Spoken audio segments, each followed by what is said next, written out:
urumva ko umugabo yagiye yihanganira umugore biriya byose byabaye byamushikiye kuko byoshikira n'abandi, ntitugiye kumujyaginga ngo tuvuge ngo yagize amakosa, ibyamushikiye kuko byoshikira ubundi umugabo ntamwemerere, ariko uriya byaramushikiye umugabo agira gute, aramwihanganira. Iryo ntiribaye rigira kabiri. Nuko wa mugore rero barakomeje barabana, muri uko kubana bivugwa ko bitari bimeze neza, bivugwa ko umugore ataramubaniye neza n'ubundi mu buryo busanzwe.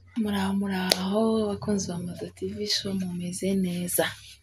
Ejo bimeze neza, ndashima Imana kuko mubibona nongeye nagarutse, n'umuzozamana nagarutse, gare ko bimeze neza kuko igikuru ni ubuzima.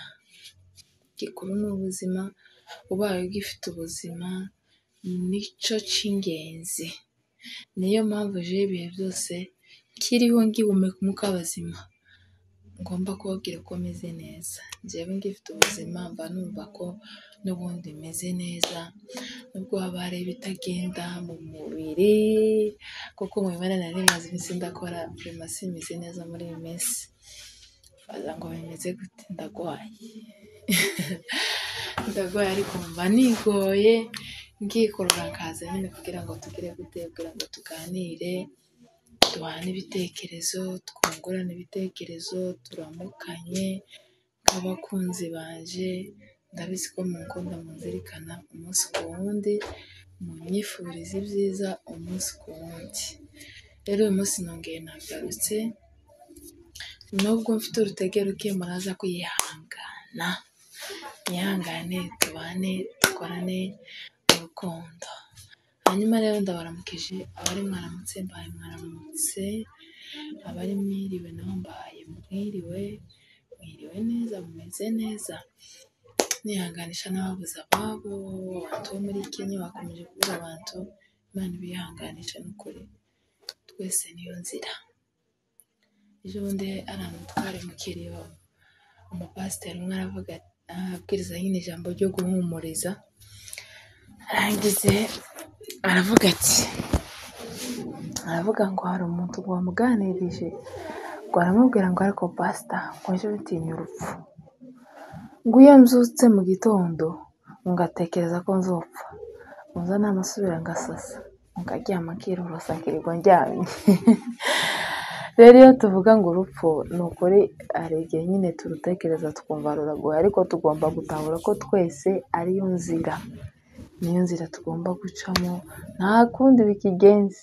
Icy'ingenzi ni ukugira gute, ni ugutunganya inzira zacu, tukicara twitunganyije kugira ngo tuzobashe n'ubundi gutsinda urupfu. Ubundi gutsinda urupfu ni ugupfa. Iryo jambo muraryumvise? Gutsinda urupfu ni ugupfa, kuko iyo dupfuye nk'abakiranutsi tuba dupfuye nyine, tuba dusinziriye, tuba tugiye iwacu mu ijuru. Rero niyo mpamvu tuvuze ngo ababuze ababo bihangane, kuko nyine twese niyo nzira. Hanyuma uyu munsi twagarutse kuganira namwe, ubwo twari tumaze iminsi tutaganira, kuko nabibabwiye nyine nari maze iminsi ntameze neza, n'uyu munsi simeze neza pe. Murabona ko muraza kubibona mu mashusho, murabona ko nakoze bwiye kubera impamvu n'ubundi nyine y'umubiri. Ubu niyo mbashe gutora agatege, ndavuga ati reka nze nkore tuganire. Hanyuma mbahaye ikaze mu kiganiro cyacu cy'uyu munsi, ngo mwegere tubane, dushorerane, duhugurane. Hagati aho komantere zanyu ndazikeneye, ariko apana komantere mbi, ndazanga. Hari abatoza bavuga ngo jewe ngo komantere mbi, ngo komantere nziza ngo utaco zazimbwira. Jewe ubundi umuntu uzonyandikira, kuko namaze kubibabwira ko nanga komantere mbi, umuntu uzoje muri comment akandika komantere mbi, uwo muntu azoba atashigikira kandi uwo muntu azoba anyanga. Rero ninkora ikiganiro ukumva basi kuko abantu ntibanezezwa na byinshi. Ushobora gukora ikiganiro ukumva ntikikumereye neza, ariko aho kwandika iriya komantere mbi vraiment woreka basi ukavuga umuntu umutima canke mba nashize nimero zanje aho ngaho, ukanyandikira inbox ukambwira ati si byiza ntibimeze neza, nkabyumva, ariko nimba hari ikintu kiza kimbabaza, ubundi nukenera kumbabaza uzandike komantere mbi mu kiganiro nzoba nakoze. Nico kintu cananiye kwihangana, hari ukuntu ubona nyine ikintu kikakubaza ukavuga ati reka iri shavu nditsinde. Nimba hari ikintu nananiwe gutsinda ni komantere mbi, ndazanga zinca intege. Niyo mpamvu umuntu unyandikiye komantere mbi nza numva ko n'ubundi tutari kumwe. Rero muze mwandika komenti nziza nizo zimfasha, kandi umuntu wandika komenti nziza numva ko ari umufana wanje kandi nkubona ku mutima. Hari igihe usanga ka message ukavuga ati Mado dukunda ibikorwa mana yanje, mba numva notega nkabasanga iyo uri hose. Kubera ko mba nabonye ko ukunda kandi ukunda ibikorwa byawe. Hanyuma uyu munsi rero twaje kuganira mutera agatebe tuganire. Hari inkuru imaze iminsi icicikana ku macano menshi. Inkuru y'umumama witwa, numvise avuga ngo ni Nyanzanika ngo Nyangavu. Nyanzanika Nyangavu, ubundi iryo zina ni rimwe ariko sinzi ukuntu bashatse kuyagira abiri. Iyo nkuru imaze iminsi icicikana, ndibaza ko mu bayitegereye ba mbere ba mama w'umurenge nibo bayisohoye mbere, no mu bantu bategereye ba mbere ndimo. Icyo ntibuka gusa nuko nuba narashyizeho comment, ariko nshobora kuba nayishizeho. Uwo mumama nategereye inkuru yiwe irambabaza pe. Ndababara. Uwo munsi ubundi rero iyo ndi kureba ikiganiro runaka kikambabaza nkunda kurira, ngasanga amasoza yashotse, karira neza, karira ngasanga gusa icyo mpakora ni ugushoheza gusa. Urumva narababaye, ndababara avuga ati mbega umumama wabaje. Nuko bamama w'umurenge barakoze, Imana bamugisha gutabariza uriya mu mama. Hagati aho rero nyuma yabwo hari abasubiye gukora inkuru, kandi bamama w'umurenge turabashimiye, babikoze neza pe. Nyuma yaho hari abasubiye kuza gukora inkuru bavuga basa n'abatuka umugabo, bamutaha ibyatsi biki na biki. Hanyuma njyewe rero nibwo nabajije amakuru, kandi pe singiye kuvuga ibintu bitari byo. Nibwo nabajije amakuru, ndabaza amakuru nyine abantu bazi uriya mugabo, ndababaza nese uyu mugabo zoba zaragenze gute, kuko uriya mugore ndamuzi, ntabwo ari ukuvuga ngo namubonye gusa kuri YouTube, ndamuzi. Baza umunsi umugabo wiwe abaye bimeze gute.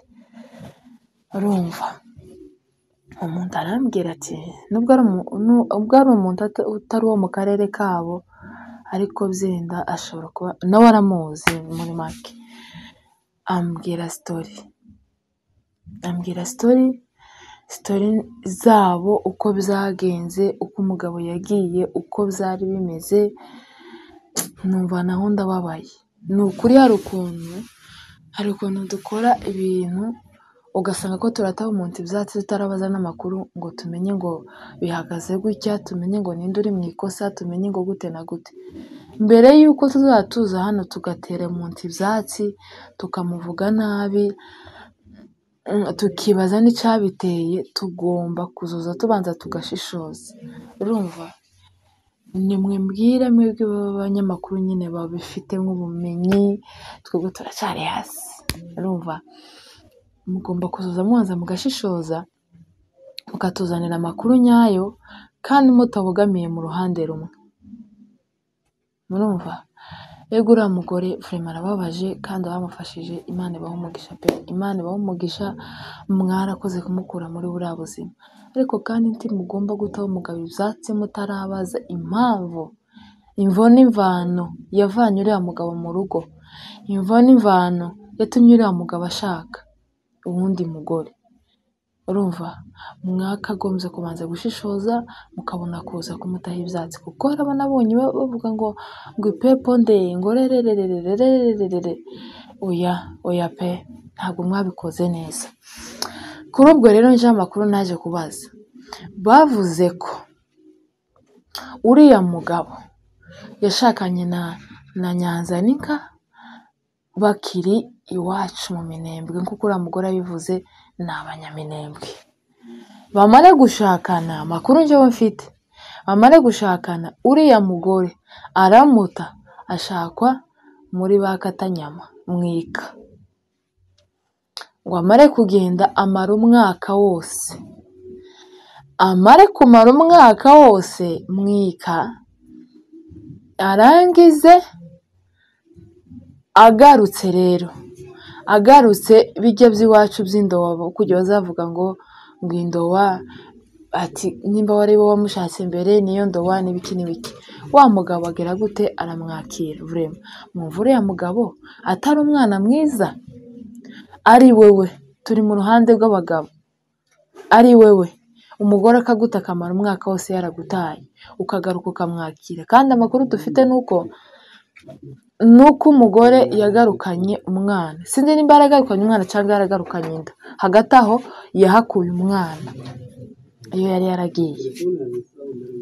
Umugabo aramwemera aramwakira amuzana mu rugo, barasubira bagira gute, barasubira barubakana. Icyo ni icambere.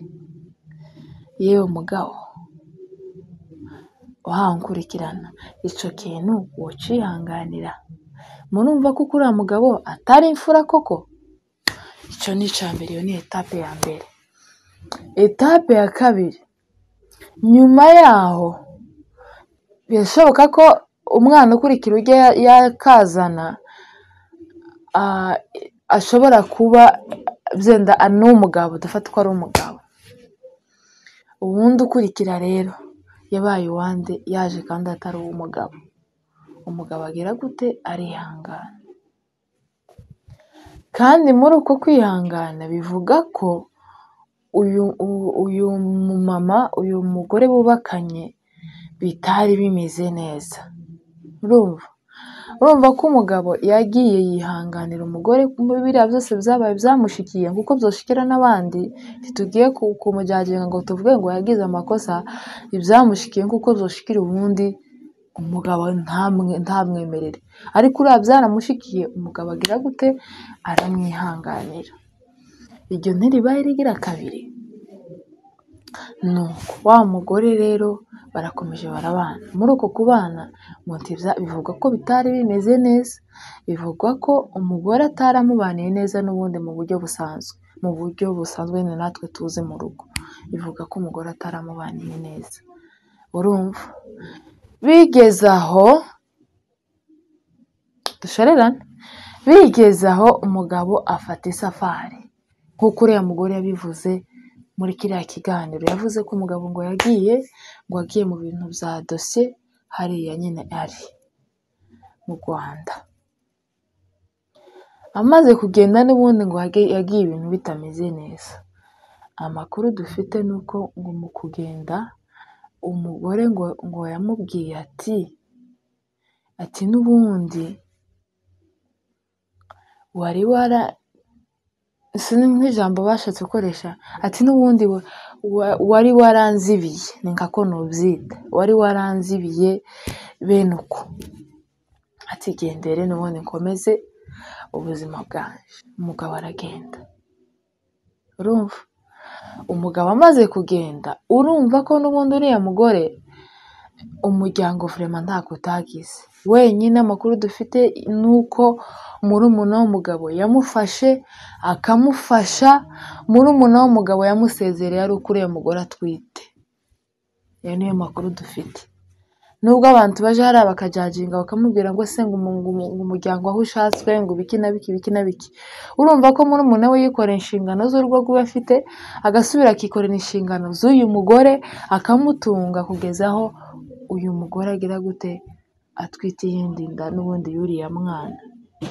Urumva ni ukuvuga ngo uyu muhungu wari wamufashe ari we muramu wiwe yamusezereye ari uko agize gute? Atwite. Bukeye uriya mugore arabyara. Ese icyo mwebwe mudatekereza, nimba iyi famiye y'umuhungu, famiye y'umugabo w'uyu mugore Nyanzanika nimba itaramwitayeho. Yavuze ko afite famiye yiwe aho avuka iri hariya muri Kenya, hariho musaza we. Uranyumva? Nimba hatariho na musaza we, hariho n'abandi bavukana. Ese nimba uyu muryango w'abagunga utaramwitayeho, kubera iki ab'iwabo batamwitayeho? Ako kantu ntimugomba kukagira gutya. Kubera ko ab'iwabo batamwitayeho ngo bamufashe. Yego ntituzishimiye ngo umuntu bamufashije, naho mugomba gushyiraho akantu. Niyo mpamvu mutagomba kujajinga ngo mufate ngo muvuge ngo iyi kote ni rimwe amakosa yonyine.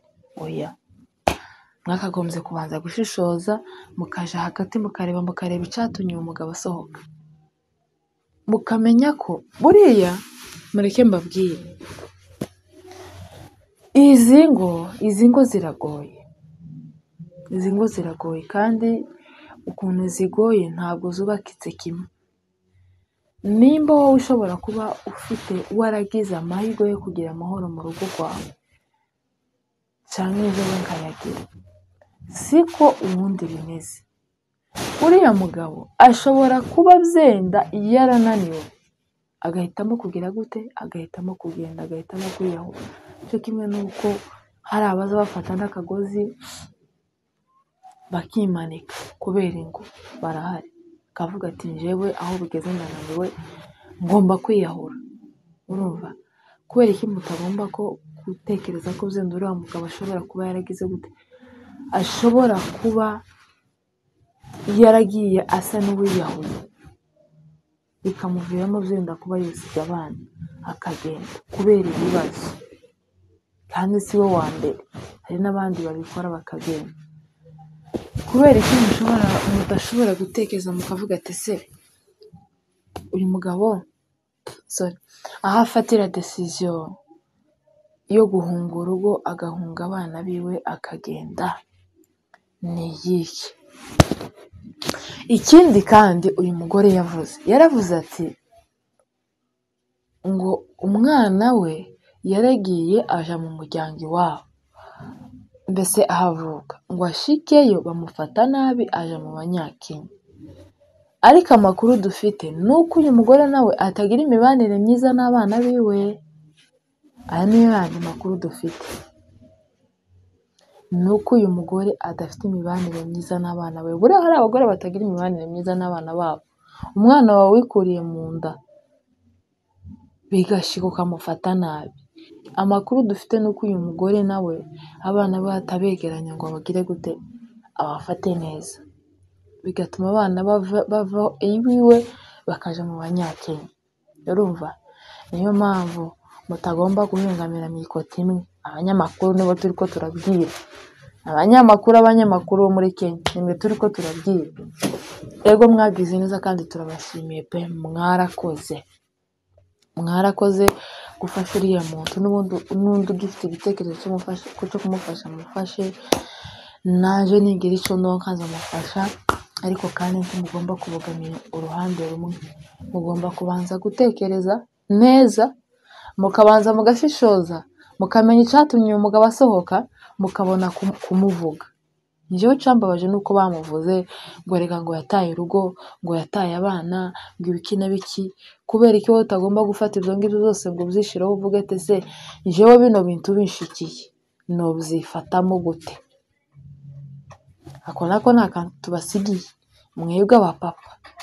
Ibyo bintu bigushikiye wobyifatamo gute? Munyandikira muri comment. Niyo mpamvu uyu munsi navuze ati rero reka nze tuganire kuri iki nacyo. Hari igihe usanga umuntu yaraheranywe n'ibibazo akabura aho abitura, bikaba ngombwa yuko akora ikintu kakiriya yakoze, akavuga ati njyewe ngiye gushaka. Kandi si we wa mbere ushatse umugore wa kabiri, hari n'ababashaka bataragize n'ibibazo nk'ibyo yagize. Ariko nimba iwe urugo rwa mbere rumunaniye agahitamo gushaka urwa kabiri, urumva gare yuko n'ubundi afite ibibazo. Niyo mpamvu mutagomba kugira gute, mutagomba kuza hano muvuge umuvuge ngo yagize gutya yataye abana yakagombye gushaka bere kimuzi ibibazo yagize byose n'ibyo yagiye ahura nabyo akabyihanganira. None wowe utekereze nkawe mugabo, nkawe mupapa, umugore washatse, umugore wakoye, uriya mumama ntafite abana 6. Amakuru dufite nuko abana 3 ari ab'umugabo, abandi 3 si ab'umugabo. Ayo niyo makuru dufite kandi dufitiye igihamya. 3 ni ab'umugabo, 3 si ab'umugabo. Urumva? None nkawe mupapa, ego imitima iratandukanye, hari abo byihanganira, hari n'abatobyihanganira, kuko 3 ni kenshi. Abana 3 ni ukuvuga ngo uriya mugabo afite igice kimwe, uwundi nawe afite ikindi gice. Ntituzi byenda nimba ari ab'umwe, ariko ibyo ari byo byose ni nk'ababa babiri, kubera ko umwe yavuye hehe, umwe yavuye iriya ruguru twatangiriye. Uriya mugabo n'ukuri ashobora kuba yarananijwe n'ibyo. Njyewe ku gitekerezo cyane ariko natekereje maze kumva ibyo byose, niyo mpamvu navuze ati ndaza tuganire kuri uyu mupapa nawe, mugende mubaririze amakuru yiwe, mubone kumuvuga, mubone kugira gute, mubone kumutuka, muvuge ngo yataye urugo, yataye abana, yataye iki, yashatse, maze mubaririze amakuru yiwe neza. Uyu mugore nawe si shasha, muranyumva? Uyu mugore nawe ntabwo yazitwayemo neza, nubwo yahuye n'ibibazo bikagera hariya, ariko kandi hari igihe umuntu ahura n'ibibazo bivanye n'uko witwaye. Urumva? Bivanye n'uko witwaye, hari igihe ibibazo bigushikira nka biriya. Uko ngo ibihembo bya Satani nyine ni kuraga bimeze. Mbabariye gukoresha iryo jambo. Rero uyu mugabo tugomba kugira gute, tugomba kumugarukira mu ruhande rumwe, tugomba kumugarukira n'uyu mugore. Urumva? Mukabanza mukabaza amakuru yiwe neza uko bimeze, ukabona kujyagira uyu mugabo. Rero uyu munsi niyo mpamvu navuze ati kanze tuganire, duhane ibitekerezo, mugende mushishoze. Ari ikote y'umugore, ari ikote y'umugabo, mushishoze mubone kumenya icyo mugenzi wanyu yazize. Hari abapapa nabonye baje hariya baravuga, nyamara nawe hari ibyo gushikira bikanga kubyihanganira. Nubwo byenda udashobora kubikora muri ubu buryo yabikoze, buri wese aba afite uburyo abikoramo. Nubwo utabikora muri ubu buryo yabikozemo, nawe ufite ubwawe buryo wabikoramo. Urumva? Niyo mpamvu uyu mugabo mutagomba guhaguruka ngo mumuvuge, mumugire gute. Umugabo abandi arahari cecekeye, ntimuzi byamushikiye, ntimuzi uko byagenze. Ni ukuri urugo ruragoye pe, urugo ni rwiza ariko ahandi ruragoye. Niyo mpamvu Pawulo yavuze ati Pawulo yaravuze ngo gushaka ni byiza, ariko kandi kudashaka naho ese ni gutakanyuma. Ndeko garavaste Pawulo yabivuze neza kabisa, mugende musome ati gushaka ni byiza, ariko kandi kudashaka nabyo ni byiza kurushaho, kubera impamvu za Teresi. Uriya mugabo yahuye na Teresi zimwe Pawulo yatinye, aravuga ati kubera gukunda Kristo namenye ngomba kugira gute, ngomba kudashaka kugira ngo Teresi zitazombuza ijoro. Uyu mugabo rero nimba yarashatse agahora na ziriya Teresi, niyo mpamvu mutagomba guhaguruka ngo mumutuke. Bapapa beza turabubaha, mubanze muzoza mubanza mushishoze, mushake inkuru neza, mumenye aho ikosa rihengamiye, mubone guhaguruka muvuge. Njyewe nicyo cyanzanye hano, muzamubanza mumenye aho ikosa riri, mubone guhaguruka muvuge. Rero makuru yanjye hari ngayo, ariko kandi tugende tugire gute, tugende tugaruke uyu mugabo, tureke kumutaha ibyatsi. Nubwo n'umuntu afite amakosa, nawe simvuze ngo arera, afite amakosa, ariko kandi ntabwo afite amakosa 100% ku buryo twamuhagurukira ngo turamutuka. Rero abakunzi bacu, duhurire muri comment, mwandike,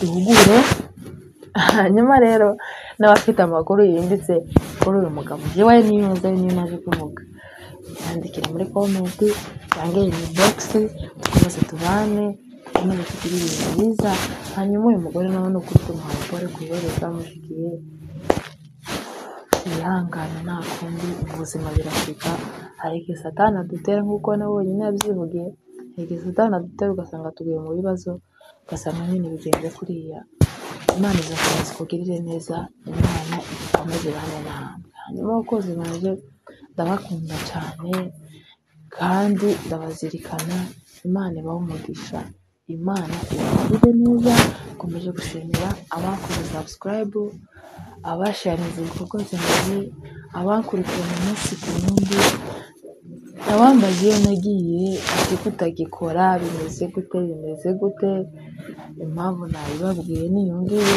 ariko uyu munsi nyamugarutse tuzokomeza abandi dukorane tuzokomeza tubagezeho ibiganiro bitandukanye bimwe n'ibindi kugira ngo dukomeze twuzuzanye muri byose ubundi urukundo ni rwo rwa mbere utanyerekeye urukundo hano ejo pasiteri Kanziga yaravuze ati urukundo ntabwo ari amagambo ubwira umuntu niba ari ubwira umuntu ndagukumbuye utazi no mu wiwe ubundi si byiza kubwira umuntu uti ndagukunda utarabikora mu bikorwa rero iyo mbona umuntu unyerekera urukundo ni hano gushyigikira ibikorwa byanjye mu gihe ushigikira mu buryo bwose bubaho niho mbona ko uri inshuti yaje hanyuma ndabakunda nshimiye n'abakunzi baje bakomeza guca ku ruhande bakambwira ko bankunda bakambwira ko Mana yaje nimba unkunda ugakenera ko mwishimye uzoze muri comment wandika amagambo meza urebe ikiganiro cyanjye kimare hari abantu babonye ko mbaza ngo se ngo kureba ngo kamara ngo bafite akahe kamaro kureba ikiganiro ukakimara ni ukuri bafite akamaro kenshi gusumba n'ibindi byose wakoze gusumba rero subscribe wambaye kureba ikiganiro ukakimara biruta ibintu byose wakora hano rero muzaza muri ibiganiro byanjye mumare nubwo kitokunezeza byinshi kuko sinovuga ngo kubera yuko ngo nkunda ari umufana wanjye sinovuga ngo buri kiganiro cyose nzanye hano bizogushimisha oya hari icyo nzuzana kigushimishe ariko kandi ihangane byibuze ufate iyi telefone uyirambike gutya wamukereka kigende vuga ati uyu munsi ikiganiro Mado yazanye ntabwo virema nagikunze ariko kubwo kumushigikira kagishire hano kigende gishire wamukirambika ara kigende gishire nurangiza ufate telefone unyandikire ku ruhande umbwire ati Mado kiriya kiganiro washizeho n'ubundi kimeze neza uhindure ni ukuri pe nzagushimira rero Imana ibamugisha kandi Imana ibagirire neza ubu ngubu bisigaye ko utuganiro tugufi cyane sinzi uko bisigaye byaragenze kugira ngo byenda biborohere kubimara ariko hari umunsi bizokora kirekire iyo mfite umutima ubona ko ari kirekire ariko giye ndije nyine mafite runguye uko naje ndavuga nkaruha ariko ukuvuga udafite gusubiza ukavuga nande twariko niyo mpamvu sigaye nkora utuganiro tugufi arababimbaye ati Mado sigaye tubona umuduce niyo mpamvu niyo umunsi nzokubwira ngo numve ikiganiro ukanyemerera nzogera gute nzokora kirekire kubera ko tuba turi kumwe kubera ko tuba tuganira amaso ku yandi naho ubu nyine mpambaganiriza ndahambabona nubwo pakureba mu maso ariko kuzima mbangubona gusoma mbangubona mu bitekerezo ariko ku maso simpangubona niyo mpamvu ukora utuganiro tugufi hanyuma rero twari kubashimira amahoro y'Imana akomeza abane namwe mukomeze mugire ibihe byiza mukomeze mushigikire nanjye nzobashigikira Imana yo mu ijuru ibahe umugisha bye bye